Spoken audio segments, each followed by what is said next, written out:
Hi everyone, welcome back to my channel you think existence. So ఈరోజు recipe వచ్చేసి banana fry. Very easy అండి, 10 minutesలో అయిపోతుంది. So let's go into the recipe. కావాల్సిన ingredients: 3 large size bananas, 1 large size onion, కరివేపాకు, చిన్న మిర్చి ఇలా స్లాంట్గా కట్ చేసుకోవాలి. ఆనియన్స్ ఇలా పొడుగ్గా కట్ చేసుకోవాలి. ఒక మీడియం సైజ్ వెల్లుల్లిపాయ ఇలా దంచి పెట్టుకోవాలి. కరివేపాకు అండ్ కొత్తిమీర, ఇటు తాలింపు గింజలు, ఎండుమిరపకాయలు, కారం, పసుపు, ఉప్పు ఇవన్నీ 1/8 స్పూన్ తీసుకోండి. ఉప్పు 1/2 స్పూన్ తీసుకోండి. సో ఇంగ్రీడియంట్స్ చూసుకున్నాం కదా. ఇంగ్రీడియంట్స్ చూసుకున్న తర్వాత తాలింపు గింజలు వేసుకొని, తాలింపు గింజలు వేసుకున్న తర్వాత అవి చిటపటమానాలి. ఆ తర్వాత ఏం చేయాలనంటే, మనం కట్ చేసుకున్న బనానా ఉంది కదా, అది ఇందులో వేసుకోవాలి. ఇలా కలుపుకొని స్టవ్ మీడియం ఫ్లేమ్లో పెట్టి మూత పెట్టి ఒక 2 minutes మగ్గనివ్వాలి. కనీసం 2 minutes మగ్గాలి మీడియం ఫ్లేమ్లో. ఆ తర్వాత ఏం చేయాలో చూద్దాం. సో 2 minutes అవుతుంది. ఇప్పుడు ఎలా ఉందో చూద్దాం రండి.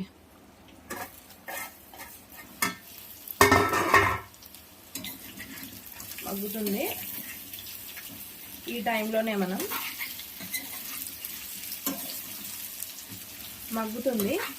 ఈ టైంలోనే మనం కొంచెం పసుపు వేసుకోవాలి.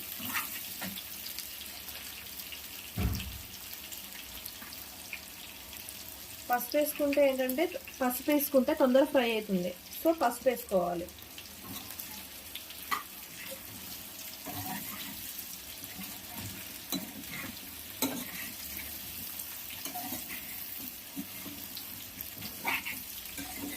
బనానా హెల్త్కి చాలా మంచిదండి. గుడ్ ఫైబర్ హెల్త్కి, అంటే మంచి డైజెషన్ అవుతుంది. ఇందులో ఫైబర్ కంటెంట్ ఎక్కువ ఉంటుంది కాబట్టి గుడ్ ఫర్ డైజెషన్.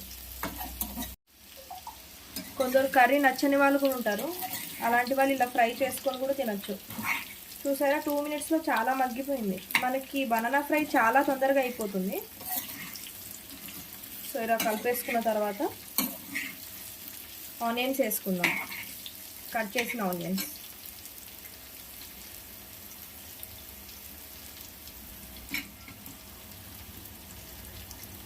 ఆనియన్స్తో పాటు పచ్చిమిర్చి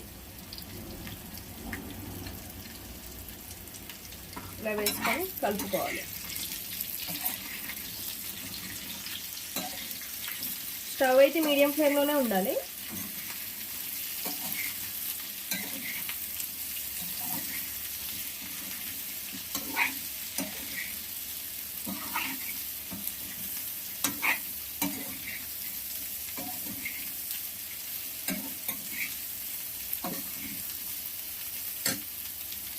ఆనియన్స్ వేసుకొని కలుపుకున్నాం కదా, ఆ తర్వాత సాల్ట్ వేసుకుందాం.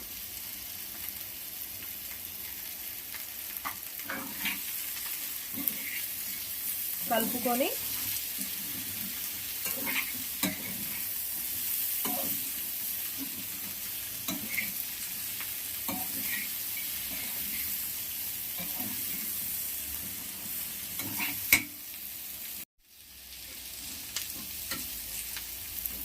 ఇలా కలుపుకొని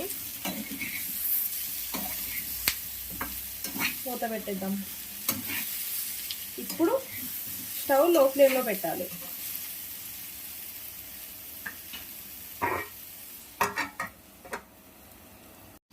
ఇప్పుడు ఆనియన్స్ మగ్గాయో లేదో చూసుకుందాము.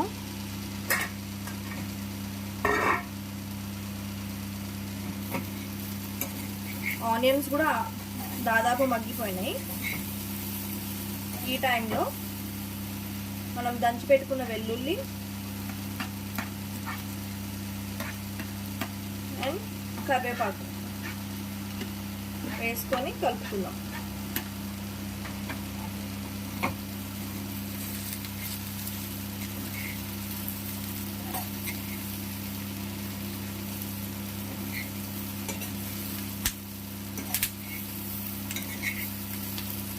చూసారా చిటపటామంటున్నాయి కరివేపాకు.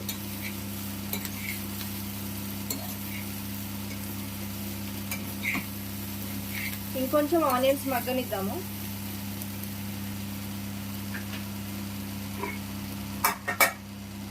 సో కొత్తిమీర కారం ఇలా వేసుకొని కలుపుకోవాలి.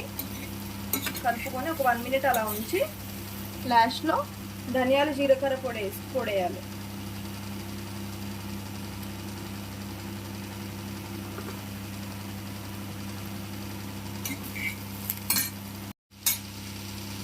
ధనియాలు జీలకర్ర పొడి ఒక 1/8 టీ స్పూన్ వేస్తే చాలు.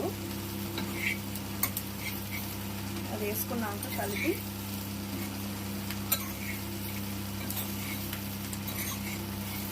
ఉప్పు చూసుకోండి.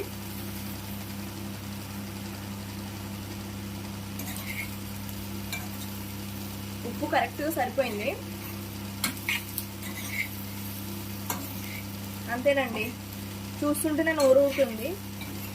మీరు ఖచ్చితంగా ట్రై చేయాలి ఈ రెసిపీ.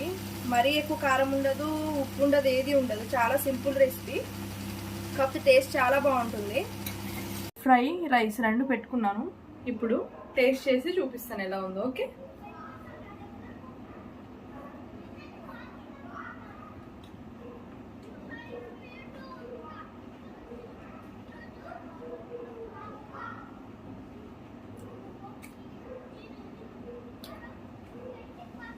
రెసిపీ చాలా బాగుంది. అయితే ఈ బనానా ఫ్రై నేను ఆయిల్ తక్కువ వేసాను, చాలా తక్కువ వేసాను ఆయిల్. దాంతోపాటు కారం కూడా తక్కువ వేసానండి. సో మీకు ఆయిల్ ఎక్కువ కావాలి అనుకున్న ఆయిల్ ఎక్కువ వేసుకొని ఇంకొంచెం ఫ్రై చేసుకోవచ్చు. కాకపోతే నాకు ఇలానే చాలా బాగా నచ్చింది. చాలా చిన్నపిల్లలు కూడా తినచ్చండి, కారం చాలా తక్కువ ఉంది. ఈ వీడియో కనుక మీకు నచ్చినట్లయితే please like and share my recipe. And subscribe చేసుకున్న వాళ్ళు కూడా ప్లీజ్ సబ్స్క్రైబ్ చేసుకోండి. మీకు మంచి మంచి కంటెంట్ ఇస్తూనే ఉంటాను నేను. దీంతోపాటు నేను ఇంకా డిఐవైస్ కూడా స్టార్ట్ చేద్దాం అనుకుంటున్నాను. సో మీకు ఎలాంటి డిఫరెంట్ రెసిపీస్ కావాలన్నా సరే మీరు నాకు కామెంట్ చేయండి, నేను తప్పకుండా ట్రై చేస్తాను. Thank you.